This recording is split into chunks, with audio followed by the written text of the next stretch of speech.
பழைய சாதம் அதிகமாக மீதி ஆகிடுச்சுன்னா இந்த மாதிரி தோசை ட்ரை பண்ணுங்கள், ரொம்ப சூப்பராக இருக்கும். நான் அதுக்கு 1 கப் அளவு பழைய சாதம் எடுத்திருக்கேன். சூடாக இருக்க சாதத்துலேயும் இதை பண்ணலாம். அதை நல்லா அரைச்சி எடுத்துக்கோங்க.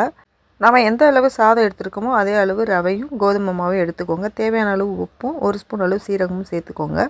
வெங்காயம், கொத்தமல்லி, கருவேப்பிலை, பச்சை மிளகா, காரம் வேணால் நீங்கள் 1 எக்ஸ்ட்ரா போட்டுக்கோங்க. இதெல்லாம் நல்லா குறைப்பாக அரைச்சி அந்த மாவோடய சேர்த்துக்கோங்க. சேர்த்துட்டு தேவையான அளவு தண்ணி ஊற்றி கலந்து தோசை ஊற்றினா நமக்கு இப்போ கிறிஸ்பியான தோசை ரெடி. நீங்கள் சாதாரணமாக எப்பவும் ஊற்றுற தோசை மாதிரி ஊற்றி எடுத்துக்கலாம். நமக்கு நீர் தோசை மாதிரி வேணும்னா நீங்கள் அந்த மாதிரி எடுத்துக்கலாம். இது சாப்பிட்றதுக்கு ரொம்ப டேஸ்ட்டாக இருக்கும்.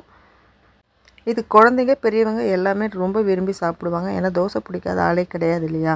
இது வந்து எல்லாருக்கும் பிடிக்கும். நம்ம மாவு இல்லையே அப்படின்னு யோசிக்கிற டைமில் கூட வீட்டில் சாதம் இருக்கும் இல்லையா? சாதம் இருந்தால் அதில் இதை ட்ரை பண்ணுங்கள், ரொம்ப சூப்பராக வரும். இந்த வீடியோ உங்களுக்கு பிடிச்சிருந்ததுன்னா லைக் பண்ணி, ஷேர் பண்ணி, சப்ஸ்கிரைப் பண்ணி சப்போர்ட் பண்ணுங்கள். சப்ஸ்கிரைப் பண்ணாமல் பார்த்துட்டு இருந்தீங்கன்னா சப்ஸ்கிரைப் பண்ணிக்கோங்க. அடுத்து இன்னொரு நல்ல வீடியோவில் பார்க்கலாம். தேங்க்யூ.